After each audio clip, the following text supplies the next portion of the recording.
is a D6 generation Pip. Yeah, one of those dots on the side of a six-sided die. Yeah, a Pip. You know, a short Pip. Little something. Yeah, about anything gaming related. Sometimes featuring Craig, sometimes featuring Russ. We'll see what's coming up today.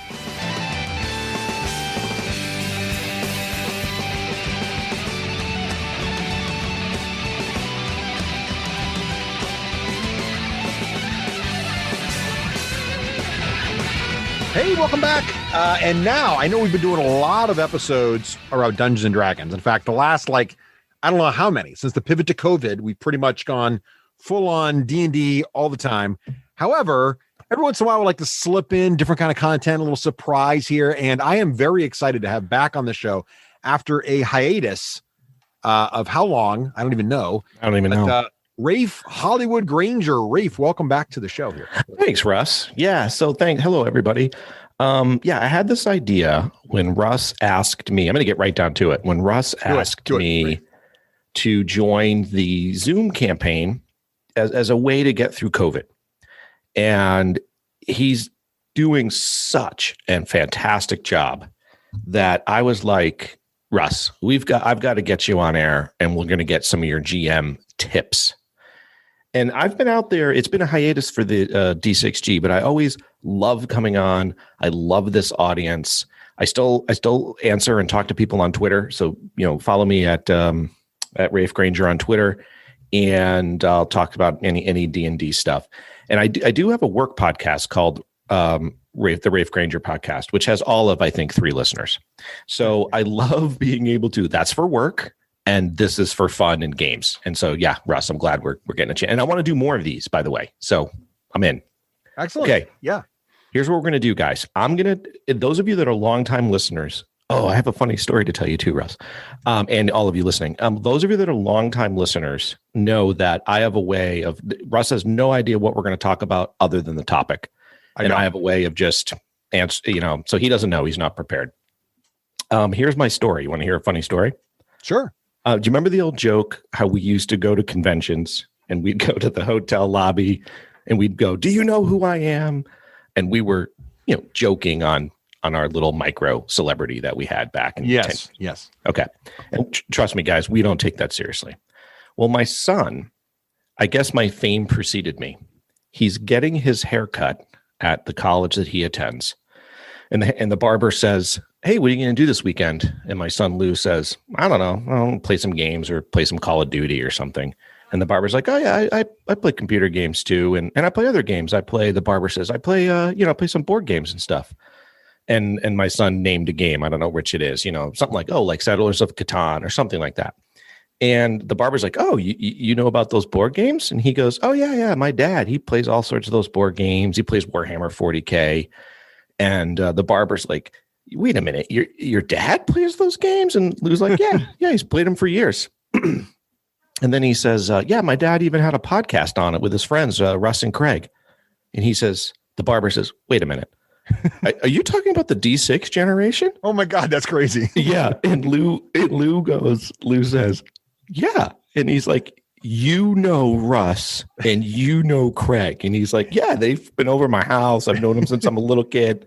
And he's like, wait a minute, your dad is Raef Hollywood Granger? That's hilarious.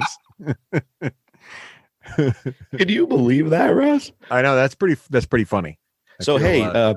Barber out in my son's college area. Hey, send me a Twitter and we'll chat. There you go. That's excellent. Yeah, it's crazy because every once in a while I'll run into someone and they'll obviously the show's format's changed quite a bit, but I still run into folks that are very excited to say hello, and that's always very flattering and humbling because it's nice to know that the work's still appreciated after all these years. It really is. All right, so on to the show, as we say. So Russ invited, and if you haven't listened to the episodes where Russ is putting up us playing D&D, I thought we'll do a little GM Academy.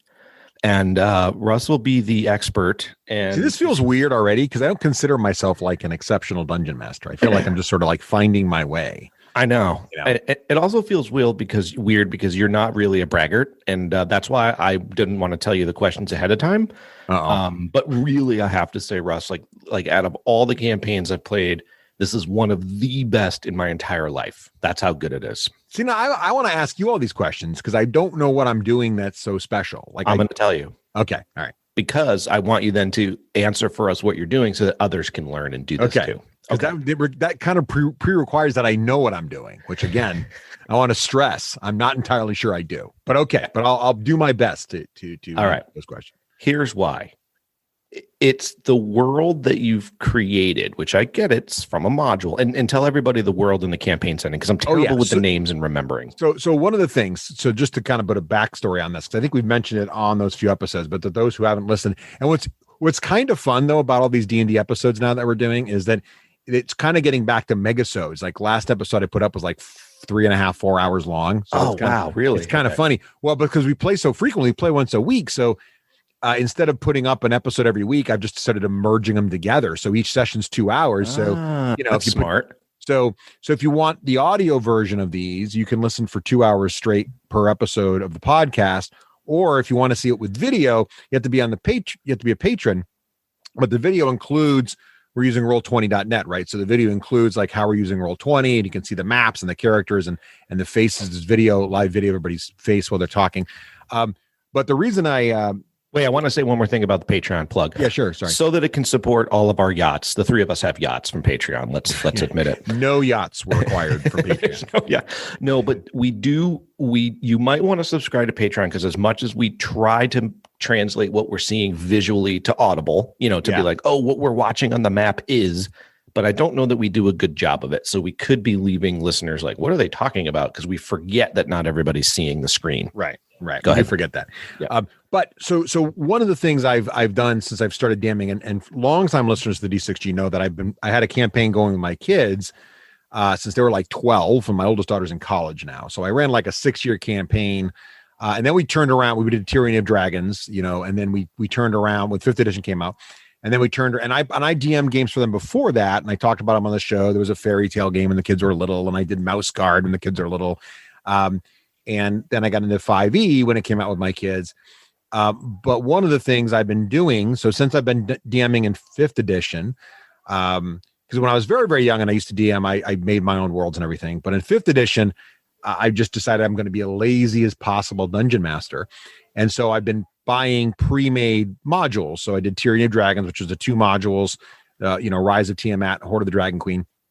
And then for the current campaign with my family, I'm running the Waterdeep Dragon Heist, and then for the campaign Raef's talking about, Lost Mine of Falandir was a free campaign. It's actually it's a very affordable. It's like for characters 1 through 5.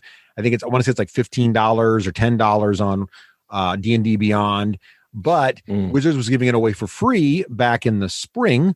Both in PDF format, but also on roll20.net as a way to kind of give people something to do while they were stuck on COVID, kind of a give back thing. And so I thought I'd just run it. And I had no idea if this was going to be something that was going to take off or just we did 2 sessions of. And so I didn't want to put a lot of time into it. So that was one of the things. The other nice thing for those of you out there who are sort of like me and don't want to have to spend a lot of time pre-building stuff, what's nice if you're using a virtual tabletop like Roll20, these modules are pre-made for that. So the maps are done. All the monsters in every room are all on there as tokens ready to go. All the stats are right there. So there's really preparation is never about like, okay, I've got to decide how many dungeon rooms there's going to be and how many monsters in each room and where the traps are going to be. That's a lot of fun for some folks, but I don't have time for that. So instead, that part's all done. All I need to do is an hour or 2 before the game starts, I just sit down and read through sort of the things that are going to come up. So it's all top of mind for me, right? So it's ready to go, but I don't have to worry about creating all that stuff. And the other nice thing is if you guys decide to ignore an entire plot line and go a different direction, it doesn't bother me because I didn't spend hours and hours creating that whole side quest. You just skipped it, but who cares? I can either move it around later or just ignore it. But it does reduce that prep. Now there's other prep I do, and I'm sure we'll talk about this. And I do get in situations where I put a lot of time in before the session because I get very excited about a fork in the road, let's say, that could be coming down the road. And I do add a lot of stuff to these things that are not in the content. And I'm sure you'll ask questions about that. A lot of that's based on what the players want to do and how you guys create your characters. But in the initial part of this one, the other weird thing about this one was I just used the pre-gens for everybody because I didn't want to waste a lot of time with like making characters and get everybody vested only to have nobody care. We didn't know if it was going to go for more than one session or not. So we just grabbed the pre-gen characters out of the scenario. We grabbed the scenario and we just had our first session. All right, I'm going to talk about that too. All right. So I think you alluded to and said one of the things. So for me as a player, and what I want to ask you about so other GMs can create this, is the world is very vibrant. I feel like I'm reading my best novel, or I'm having remembrances to my childhood D&D games. So it feels very alive without you with your nose in a book. So that was one of the questions I had. Like the NPCs, the non-player characters, are very colorful and they have personalities. And I'm sitting there watching you and I'm like, how are you having this verbal exchange with our group without, I often try it. I can get the first statement out, like I'm the barkeep. Well, hello, travelers. Come sit to the bar and enjoy an ale. And then from there, I got nothing. But you seem to have, no matter what we say, it's as if you know this NPC. And so I have two questions in there. Yeah. How are you prepping? And I think you might have just answered it. You're taking 1 to 2 hours to reading over that night's material so it's top of mind. Boy, let me tell you, that shows. So if that's all it is, that shows. Well, I think the key, and this is actually the fun part. So my favorite part about being a DM is not the world building. Like I said, I like the world coming pre-built.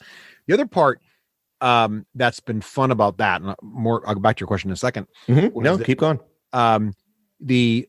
Because I played Rise of Tiamat with my kids and did it 5 years, and that's based in the Sword Coast, the Forgotten Realm, sort of the default setting for Dungeons and Dragons, right, if you will.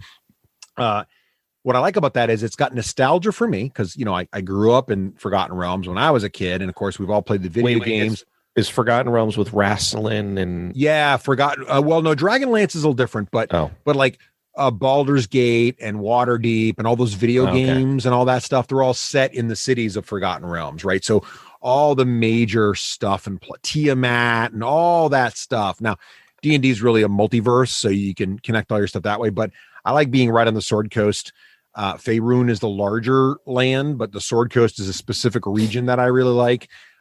What this means is all my campaigns currently are connected, right? So the campaign that already happened. In fact, one of the scenes that happened, the whole reason, a little behind the curtain here, Raef, you guys ran into the situation where there was a Wizard of Thay who had permission to be there from the Lord's Council and be raising dead legally, right? And the reason that happened was because in order to defeat Tiamat, one of the things that an earlier campaign crew did was they negotiated for Thay to have an embassy on the Sword Coast and with Waterdeep and so Thay now has normalized relations with the Sword Coast, and that's all because of a prior campaign thing. So like little things like that are just fun. So the Sword Coast now has turned into like there's this version that in my mind exists based on what all the different campaigns I'm running concurrently there have done. So there's like this little twist on it. But to your point about what I like to do between sessions is I don't like to think about between sessions like what castle should I build next and how should I populate it. Instead, what I like to think about is what are all the protagonists thinking about right now? What are all the antagonists thinking about right now? What are they doing? Right? Based on last session, what are they thinking about now? What do they know happened? What do they not know happened? What are they plotting? So just like the players between sessions talk about like, what should we do? And what did you think of that? And you kind of have these dialogues, and I see the group doing it by text all the time. In my mind, all the antagonists are doing that. Right. And so I get to know them a little bit. And so I spend my time there. And I'm guessing like maybe I don't write, so I'm not a novelist or anything, but I'm guessing novelists probably do this with certain characters, because sometimes you see novelists when they're interviewed, they talk about how they get to know certain characters and they sort of imagine what they would say. That's sort of what happens to me. So when I read through, when I do my prep, I'm thinking about who are the main guys that should be named, right? What's their motivation? What are they trying to do? And that's really helpful too, because in two of my campaigns now, people have detect thought spell. And that's a tough one because on the DM now, the DM's now got to drop some knowledge on the players, and players are like, I do detect thoughts, and then you can probe deeper. And so you've basically got to spill the beans. So because of that, I've been sort of trained to always have like, what's the surface objectives and goals of the different, people. The other trick though, Rafe, that really helps a lot, and I don't think I could do this if I played D&D the way I used to play as a kid. So one of the secret sauces of this current campaign, and actually my other campaign is the exact same format. We play it weekly, but we only play it 2 hours a session. Yeah, that's brilliant. I'm gonna get and that is good for the dungeon master too, because when you are trying to set up for that once a Saturday, once a month thing, or once every other month session, and it's going to be all day from dawn Saturday till dusk, and there's going to be lunch breaks, and it's going to be a barbecue, it's going to be awesome. There's a lot of pressure on the dungeon master to have enough content for all that, right? And there's so much time for the players to go any direction you want. You almost have to, you can't do as much prep about a specific thing, but I can focus on like the first 10 rooms in a 20-room dungeon, because that's as far as you're going to get tonight. Oh, right? So I can know all the guys. I can know down to these 5 kobolds. 2 of them are going to have names, and they're going to be upset because their sister was just murdered by a human, and they hate humans now. Like I look for little things like that just to put in there, just for fun, because why not? And it's great because the players will usually get excited by that, and they'll dive into it, and you have this much deeper reaction. But the other thing I'm always looking for, Rafe, is I don't know if this goes back to your question or not, but I don't like just straight up combat where everybody's just swinging swords. So I'm always looking for a tactical or strategic challenge to be going on during combat, something, right? I'm always looking for something that's going to make the combat more than just, I'm going to swing my sword. Like, should I go save the horses? Or there's a prisoner about to die, or there's a small boy or there's a cute fuzzy animal, and do I not want to get it? Like, there's something. The players can ignore it.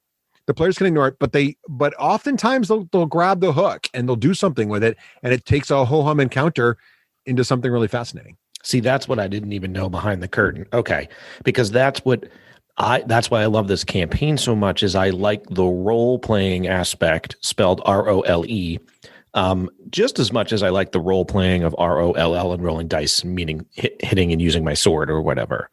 And so, okay, so what I hear, to repeat it back, what I hear you saying is I'm experiencing a very vibrant, live, and deep NPCs.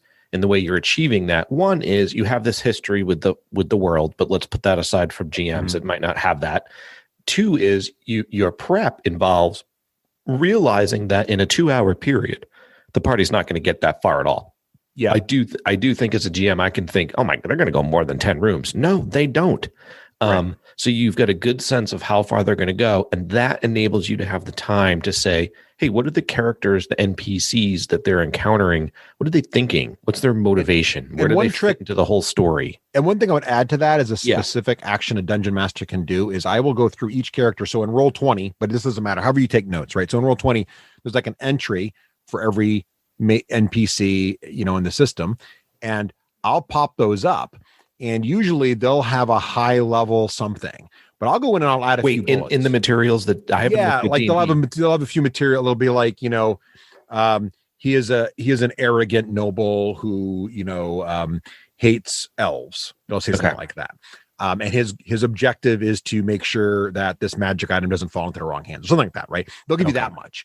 And then I'll usually go through, and sometimes that's enough. Sometimes, depending on who writes the module, they give you a lot and it's plenty to work with and you're good to go.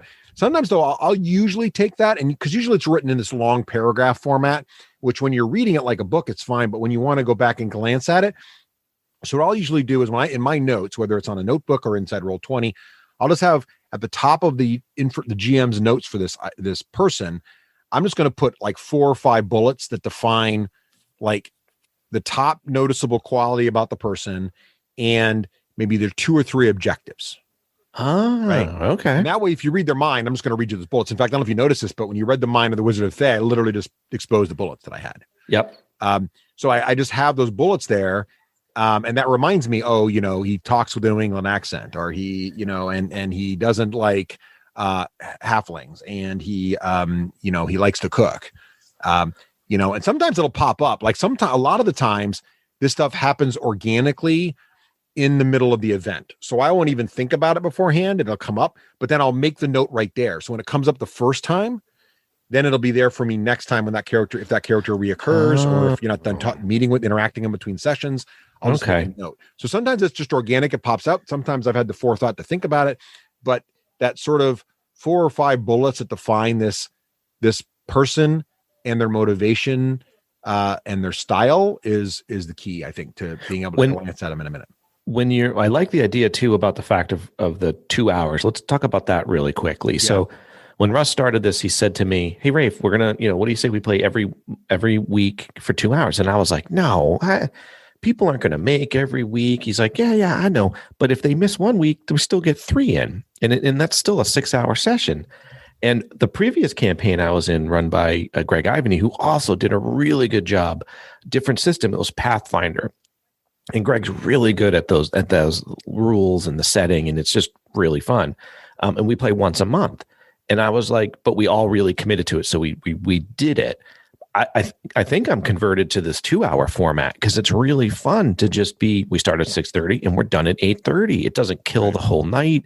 There's a lot of energy, and we have missed a bunch of Mondays, but it doesn't matter. So I think that's brilliant. Yeah, I think the 2-hour thing, and that I fell in love with that actually with my when my daughter was getting ready to go to college this past summer.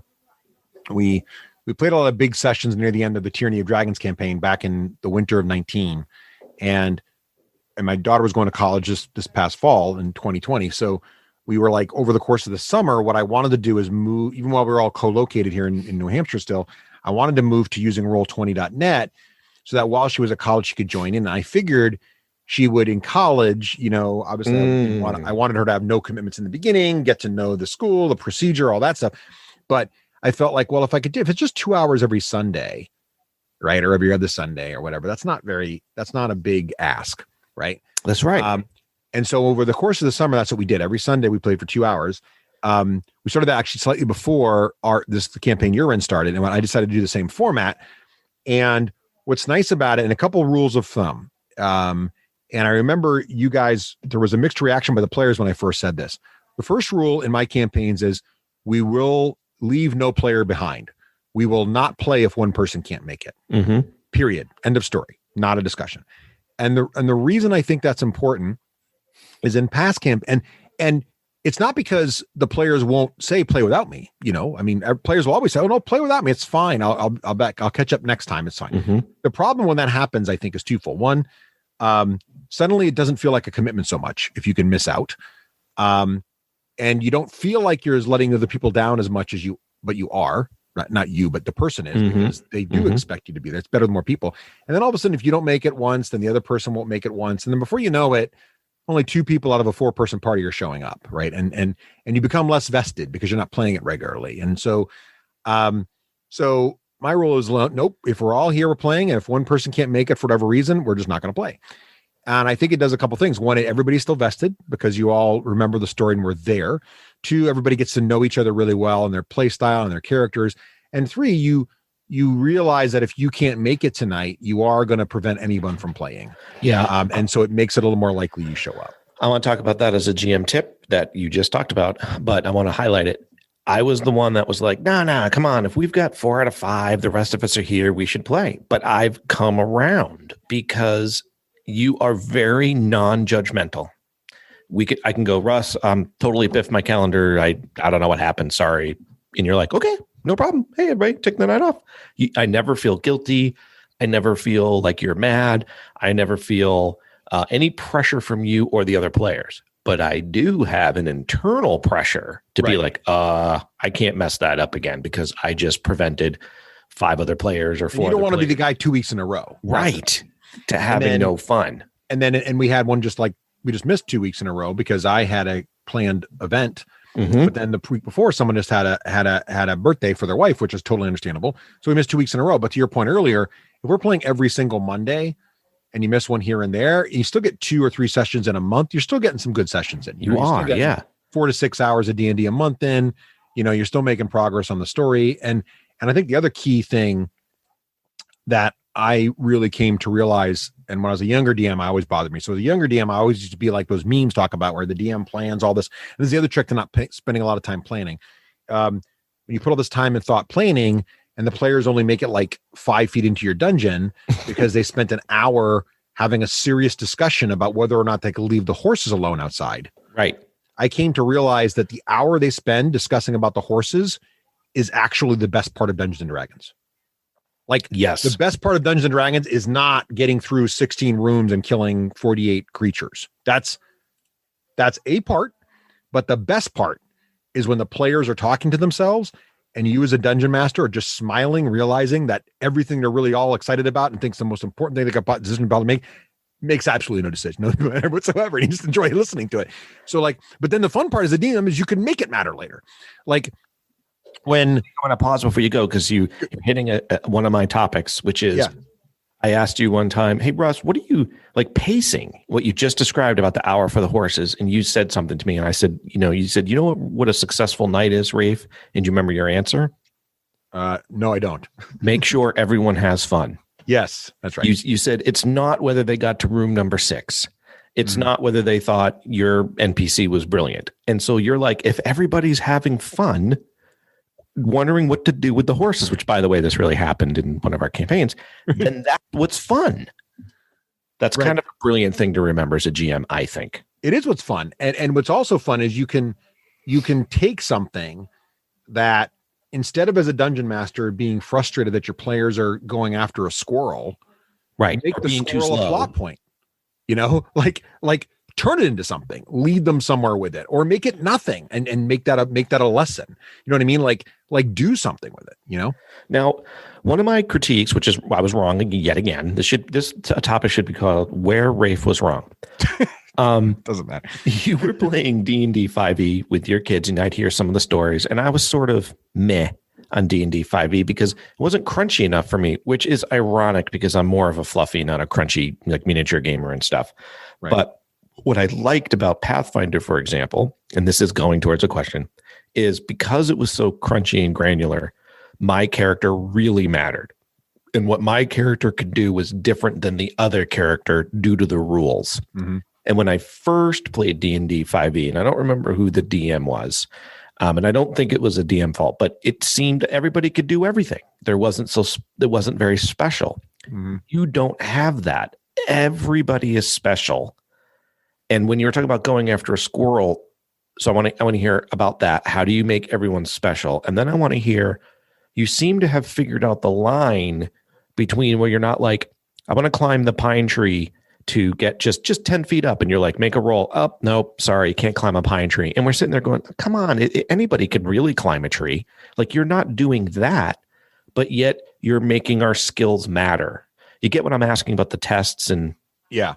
So I think the one of the things that I learned also is I think 5e does a pretty good job of having a wide variety of non-combat skills. Now, it's not a huge list. In fact, I still make this mistake all the time, and you may notice on the episodes where I'll say things like make a knowledge test. Well, there's no knowledge test in 5th edition. Oh, there isn't? Oh, there's like an arcana test.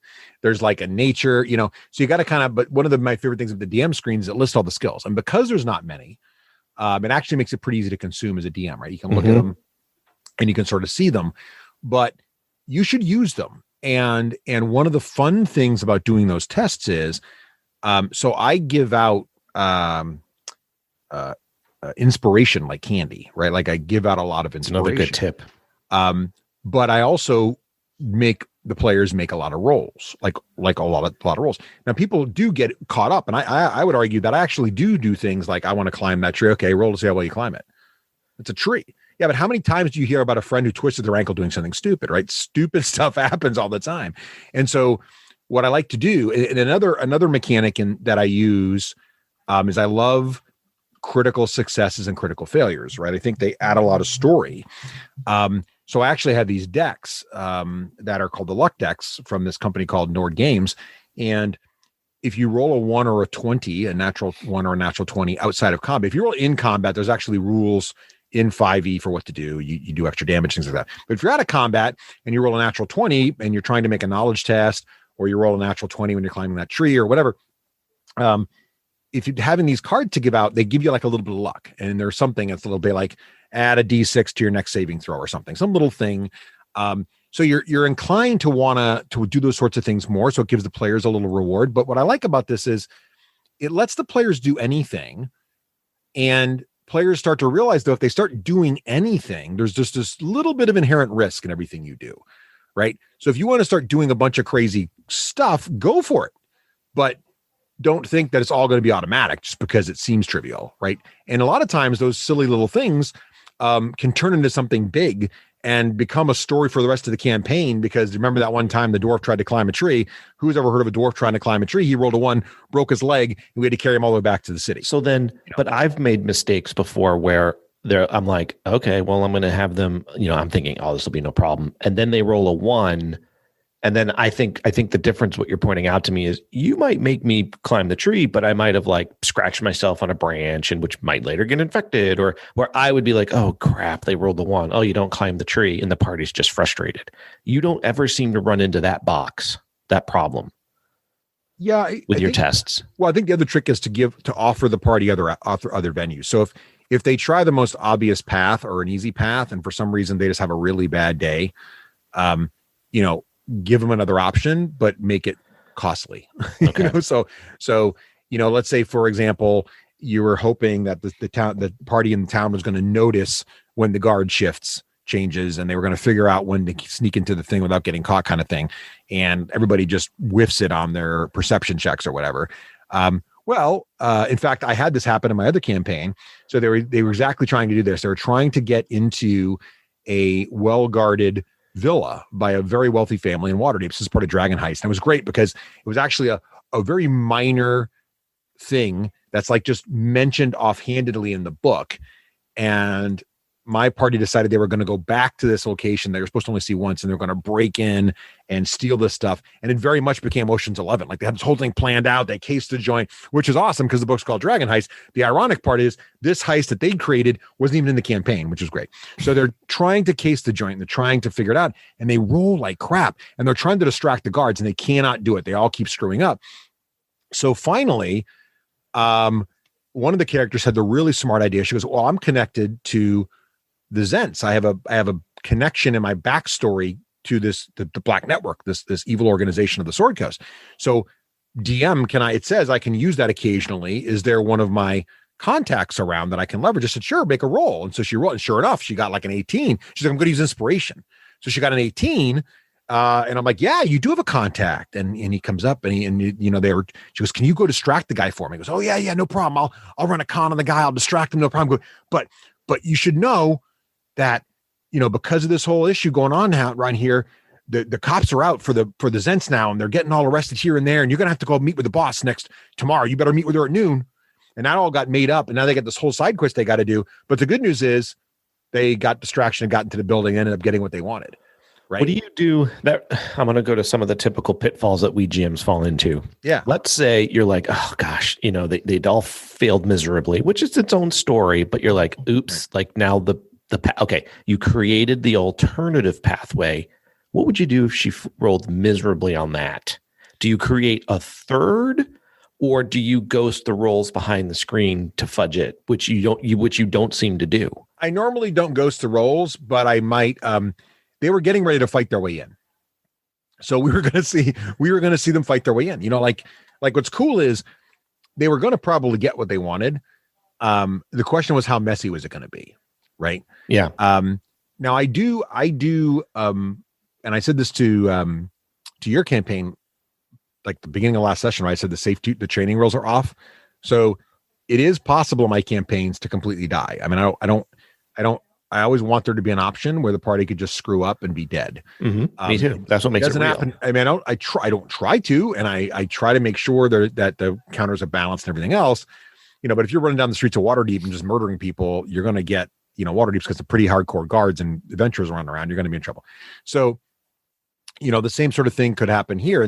But it would have been an interesting problem for them to solve, right? They would have been suspects. They would have had this whole thing. So I probably would have made it succeed, whatever they went through, but I would have put this like yoke around their neck that they had to get rid of. That would have taken a lot longer. Oh, right? So there's usually a penalty. Like I'll let it work eventually they'll figure something out, but there'll be this, like even now for her to use her contacts, as opposed to if they've just rolled it the first time and figured it out themselves, they wouldn't have to go deal with this now. They got this leader of this organization that's see. in trouble. They got to go help. And by the way, they don't know this part yet, so I hope they're not listening. But this person's going to want to have a place to lie low, and the party has just opening up a brand new tavern. And she's going to want to stay in their tavern. So now they're going to have this wanted criminal living in their tavern, right? That they've got to protect and hide, and it's going to put their whole business at risk, right? So when you as the GM need them to succeed, but the dice just don't do it, you don't make it be a no, you make it be a yes, but there's some, like you said, you put a yes. And that's something Ross Watson taught me, who's one of the best DMs I've ever played with myself, was you never say no, you always say yes, but. And I've translated that to sometimes not when the party asks you, because when Ross told me that, it was in the context of, I want to leap off the table and throw my shield and have it bounce off that guy's helmet. I want to catch it, and then I want to bash the guy in the head next to me, like some kind of Captain America move. Right. And Ross's point's always been, we don't tell the party member no. You just say, okay, you can make an acrobatics check, and it's DC 19, kind of thing. Right. In my mind, I've translated that to, well, if you want to proceed in the world and you have a really complicated, plot thing you're trying to have happen, I'll yes, but it in the background. Right, like there'll be this other way to get there, and it's okay. That's brilliant. Okay, does that make sense? Yeah, totally. That's brilliant. And again, that's another thing that is helped by short session lengths, because with a short session, if I have to make a major plot pivot or some kind of consequence, I can easily now have some more downtime between sessions to adjust for that. You know what I mean? Okay. If I were doing an 8-hour session, there'd be no way to adjust for that between what's happening at the moment for the party and what the party's going to be doing in game time, 4 hours from now. But in the real world, if I have a short session, now I've got a whole week that I can tweak, move parts of the module around, rearrange events, add a new protagonist or antagonist or a side character or a little mini quest. I can do that because I've got a very short time interval where I can let the party be as crazy as they want. And then I've got a whole week before the next 2 hours that I can find the time to okay. How about this? I imagine that in today's day and age with COVID going on, there's maybe a lot of new GMs and a lot of new players playing D&D. I mean, for you and I, it's something we've done since 7th grade. It's in our blood. But there might be a bunch of newbies. And I remember, you might have just answered it, but I'm not sure. I don't think so. There might be some GMs that run into, you just called that, killed the guard in Waterdeep. So you're in the city, and the player character makes some sort of choice where you as the GM are like, oh my gosh, they can't do that because they'd bring the whole city guard upon them. Let's say 250 soldiers. So what do you do? Like when you have more experienced players, they know kind of not to do that kind of stuff. But what do you do when the player says, all right, I killed the guard? Well, you give them, I try to give them clues before, like if I start to feel like I know where the player is going, I will try to give them clues. Like, as a warrior yourself, you can see the way that guard is bearing and holds his weapon, and even the way he glances. This guard is no inexperienced rookie. He's seen battle. He's probably even served in a war. He would be a most challenging foe.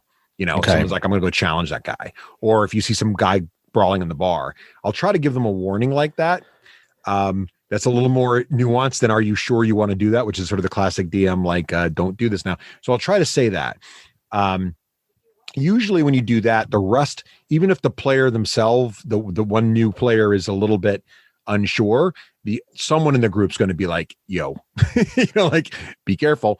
And I think one of the tricks there is to always make sure. So, one thing that's really important is the quality of the players can't be overstated, right? Like the DM is important part of the mix, but the party themselves is another important part. And I think one of the reasons that I'm having so much fun with the campaign you're in, Raef, is that we do have an amazing group of players. Yeah, they are all working amazing. Really hard to role play, and they're all thinking about their characters a lot, and they're all looking for important stuff, and they all come at it from a slightly different point of view, but at the same time. So that's part of it. And so I do think as a DM, when you're building your party, and sometimes you have this luxury, sometimes you don't. And I say building your party, I mean, when you're actually getting the players together you want to play with, one of the things is if you are going to have several new players, make sure you get a veteran in there. I think it's important to have at least one veteran in there. And that's what I do with my kids, right? So my brother, John, played with us in our campaign when all the rest of my kids were, and his kids, my niece and nephew, they were all, ages 8 through 11, but then you've got my brother there who's, in his 40s. And so he's there to be sort of he was really good about not just playing their characters for them and letting them make their own decisions. And they made some really funny, hilarious, but also meaningful and insightful and thoughtful decisions. But he was always there as sort of the voice of sanity and they looked to him that for a little bit of like, is this not so much would my character do this or not, but more of a, hey, you know the rules pretty well, Uncle John. Would my character be smart to engage this guy as a suicide? And he would say, just based on how things look right now, it's probably not a safe move, kind of thing. Okay. So you definitely want, and that's trick. That's the critical part, because sometimes, especially newer players, they don't really understand the dungeon master is not adversarial. Right. And so having a player tell you that removes the adversarial part, because they're just like, oh yeah, don't do that right now. How about this one? How do you handle that's the same scenario. You're in the city and the player knows not to kill the guard, but the guard was insolent to him. And the player character says, well, there's no way I'd let that stand and I'm going to murder him. And then the paladin says, well, I can't let you murder him because there's no way I'd let that stand. How do you handle that when the quote is, well, my player character would never let that happen? Yeah. So actually that's funny you mentioned that, because in my campaign with my kids, I don't know if I ever shared this story with you. I think I shared it on the air at least once, though, was the first time I ever had players murder another player. So wow, I don't they remember actually this story. killed. So my oldest daughter's character ended up arguably betraying the party and giving this very important object of power to a demon or devil. And in doing so, she arguably saved the Sword Coast, but nobody knew at the time. But the paladin was basically like, nope, I'm a vengeance paladin. You just betrayed me. You must die. And so he killed her. So we had that happen. Now, what was interesting about that was not all the other characters agreed with that. And so actually, and they all know this now, but at that time, my youngest daughter, she was a druid who had reincarnate. And so she actually took a piece of the hair from the character that was murdered and reincarnated her. So she was a tiefling warlock, but actually my oldest daughter's character was a tiefling warlock multi-class that started as a bard and became a warlock later, just because as a person, she didn't know what she wanted to be. But this turned out to be very fortuitous, because when my youngest daughter reincarnated her, she came back as a halfling, and she pretended she was a halfling bard and got hired by the folks at Waterdeep to be the chronicler of the group that was trying to save the Sword Coast, because they were starting to get concerned that the group was going to save the Sword Coast was going to take all the money from themselves and stuff. So they were chronicling. So she was basically hired to watch the party. And little did everybody know, only my youngest daughter knew this, that she was actually, so they just thought she'd rolled up a new character. The players did not know that she was actually playing the same character. Huh. So we had that whole thing happen. So you can, again, I could have said, right, as a dungeon master, guys, this is my daughter's character. She's been playing it since she was 11. For you to kill her now would really suck. Can we think of a different way to do that? But we didn't do that. We actually played it out. She was murdered. She was reincarnated. And now there's this amazing story that we have forever and then there was a huge reveal at the end of the campaign when the whole party discovered, because her demon came in and actually fought Tiamat and helped defeat Tiamat. But then in the process, they had to kill the demon, thus liberating the tiefling from her thing, but also freeing her people, because that demon was affecting her people. So she basically saved her people, also helped defeat Tiamat, and then revealed that she was actually the halfling all along. And as part of that final scene, she was transformed back to her original form. So there's this whole thing, and this whole happened because we allowed for party members to murder each other. So I think, again, it comes down to your players, and if players do it responsibly, this kind of stuff can happen. But I do think inter-party conflict can be really interesting, and again, can be the best stuff of Dungeons and Dragons. So I think we're going back to one of your earlier rules, which is a successful night isn't that they made it through Waterdeep and talked to the king. The successful night is they all had fun. So if they want to have fun role-playing and interplaying the interpersonal dynamics of the party busting apart. See, I used to look at that and be like, no, I can't have the party bust apart, because if they blow apart into two factions, now what are we going to do when one person's murdered and somebody's pissed? But if you go to the fact, well, if that's what the characters are thinking are fun right now, then the goal has been met. Yeah, the only thing we try to watch out for is just splitting the party. And the only reason I try to avoid splitting the party is back to the original point. It's just not as fun. Tell in case there's new GMs listening. What do you mean by splitting the party? So it's always very tempting for half of the group to go to one place and another half of the group to go to another place. Like the rogue is going to go scout ahead for an hour up down the road and see what's going on, while the rest of the party stays behind and drinks beer around the fire. Or and it's very tempting in that scenario then to simply, and back in the day I used to do this, you'd have everybody leave the room except for the rogue. Yep. You'd role play with the rogue down the street.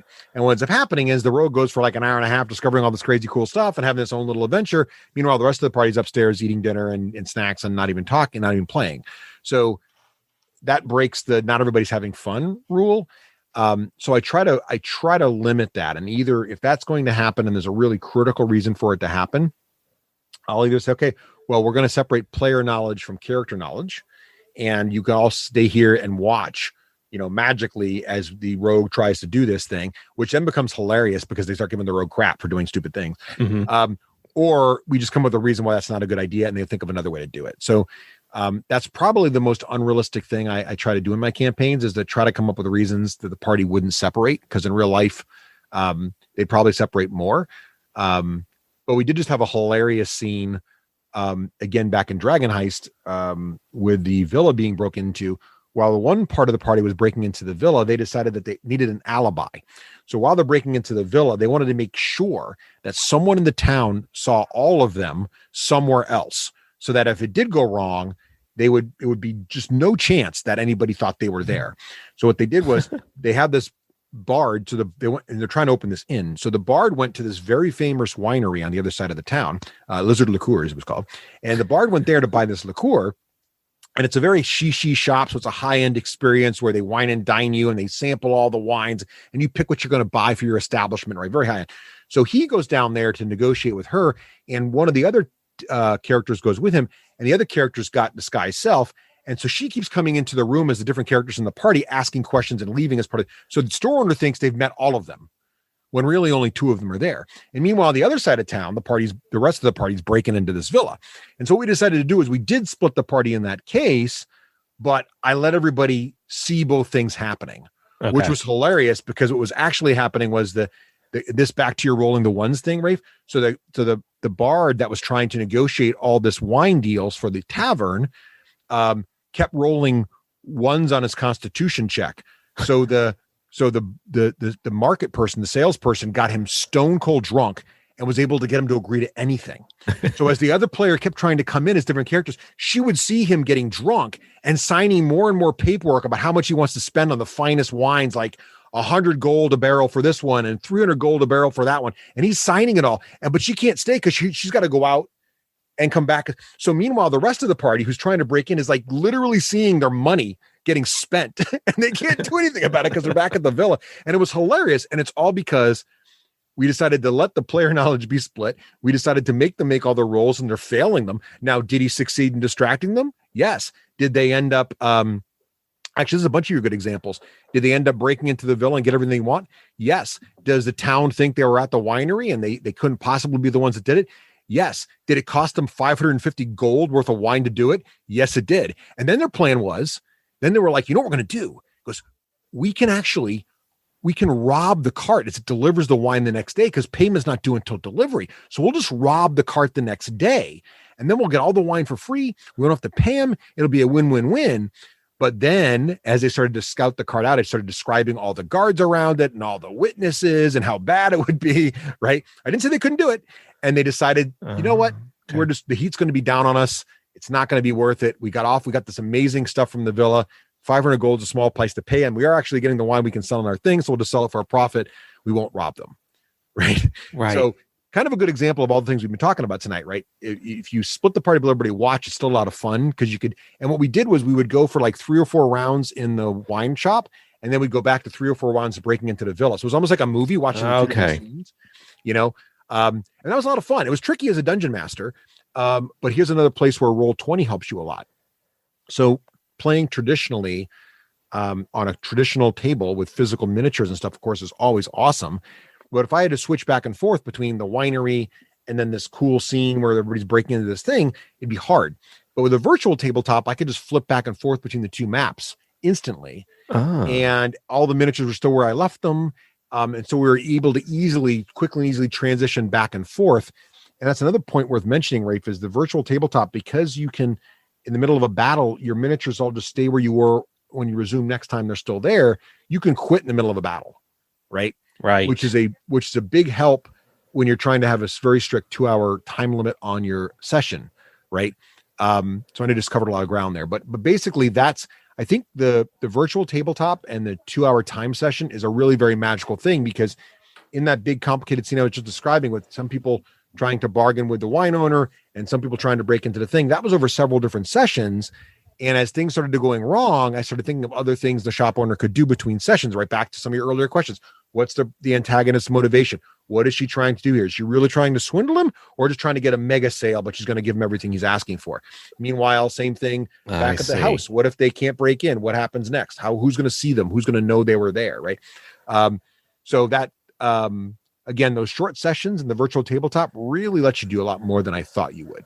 I'd have to say too, as we wrap up, I want to give you the last word, but those of you that heard this 2-hour thing, like Russ literally ends it when it's 8:30. I can be like, it's Euphemia's turn and we'll start up next week. Like exactly. It makes a big difference, because that extra turn could take an extra 15 minutes. And then people are like, wait, what are we doing? Are we playing? Are we not? Anyway. So yeah, I really think that's the magic of it, of pausing right in the middle of whatever. Well, I think that's critical too for getting your spouse commitment. So if your spouse knows that you're going to play D&D every Sunday night, and you're always done at 8:00, or you're always done at 8:30 or whatever time, they're going to be more accepting of it. They know that, you're going to leave, you're going to go down to your basement or whatever. And the other thing that's nice too, is there's no setup, right? I can just turn my computer on. It's ready to go. You guys turn your computer on. I don't have to get my table out and all the miniatures. And again, I love all that stuff. Don't get me wrong. This is not a knock against any of that. Mm-hmm. It's just that I can turn it on. We jump in. We play for 2 hours. At the end of those 2 hours, as close as possible, I end it. I mean, I don't end in the middle of a sword swing, but I end in the middle of a round or at the end of a round. Right. And then we just pause it. And then you guys get back to your families and all your other commitments on time. And we all know it's never going to be more than 2 hours. So we never leave a person behind, but we always end at exactly 2 hours. And that also gives me time. A lot of times too, I'm thinking, I hope it ends now, because all kinds of crazy cool ideas have just popped into my head that I'd like to be able to flesh out before next time. Okay. So that also helps me, right? And then I think the other thing too is, as a DM, a lot of times we used to get me into trouble is when I play like every few months or every other month, you'd get excited with all these new ideas, but you'd be like, I'm not going to work on them now because I'm not going to play again for a month or two. So I'm just going to wait till it's fresh. But then when a month or two goes by, you realize you got to do all this work for the preparation and you forgot what your great ideas were. But now it's like, oh, I'll just write a few notes right now, and then Tuesday night I'll write a couple more notes, and then we play Sunday, it'll be ready to go. So it's right. It's easier to be excited when the next one's coming right around the corner, if that makes sense. Yeah, and easier to keep it all straight, I would think too. Yeah, a lot of it stays in your head, right? So the more I think about that character that you have interactions with for 3 weeks in a row, the more that character develops in my head. And so, in your mind, he's been consistent the whole time, but maybe in the beginning, I just thought he was going to have a Southern accent. And it wasn't until the second session, I decided that he really likes to make biscuits. And it wasn't until the third section that you discovered that he actually puts love potion in his biscuits, and I didn't even know that until, so one of the players starts talking about how evil it would be for someone to have love potions. You know what I mean? Like those sorts of things just come. Some of it comes from your guys' ideas. And sometimes when you guys focus on something that seems really important and it's not, I'll make it not important. But other times when a player decides to focus on something that I didn't think of, I'm like, well, that really is a kind of interesting subplot. What if that was true, but a little different than he expects? So a lot of the campaign ideas come from the players. Yes. So that's really part of the fun. That is a lot of part of the fun. And I was thinking, if people like this, or even if just you and I like this, we can do the next series is like, we can get Joe on and he can describe how he plays his character, and we can get John on and describe how, how they play their characters, or you can ask me or something like that. And I think it'd be fun, because I think it is interesting for folks to see how people think about it. And because I know that John in particular and Joe both spend a lot of between session time thinking about these things. Yes.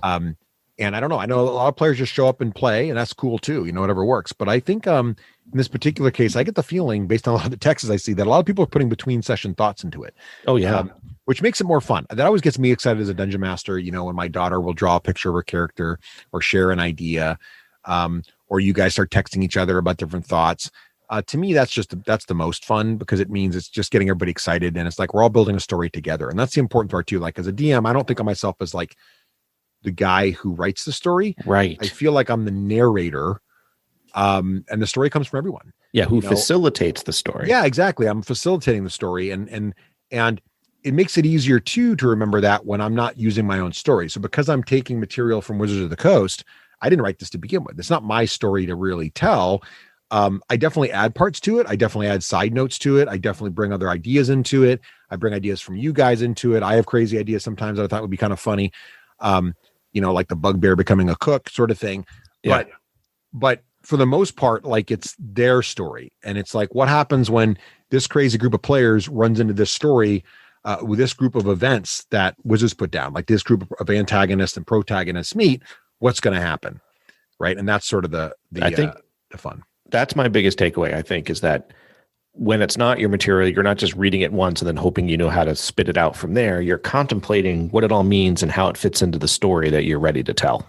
And that's an important part too, because I used to always, when I would play someone else's module as a DM, I try to run it, I'd always be nervous I would screw it up. Same. And the way I figured out to prevent that, it's not about like which rooms have which traps in it and that kind of thing.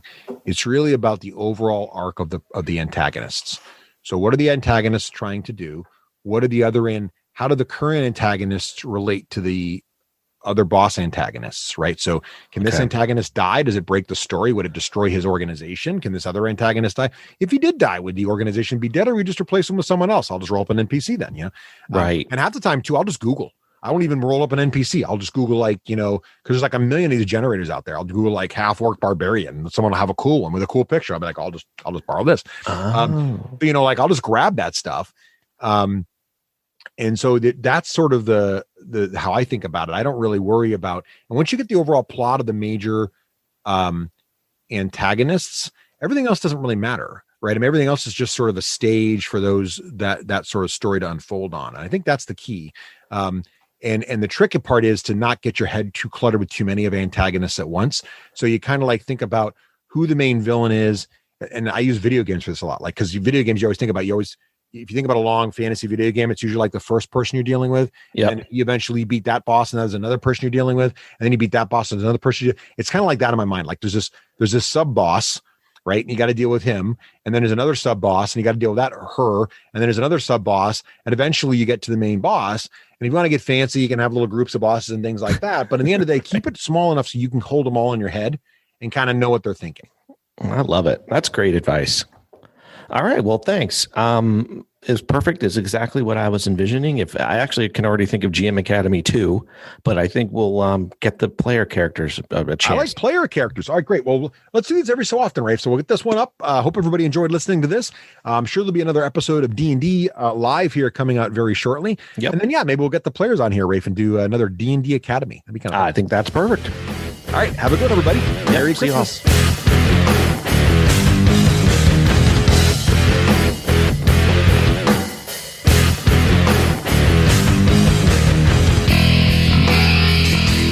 Achievement unlocked. You've made it to the end of another D6 Generation episode, the podcast whose humor has universally been acclaimed as not too horrible. Please let us know what you thought of the show by emailing us at info@thed6generation.com. If for some inexplicable reason you actually enjoyed this show, you can help others find out about it by leaving positive reviews on iTunes.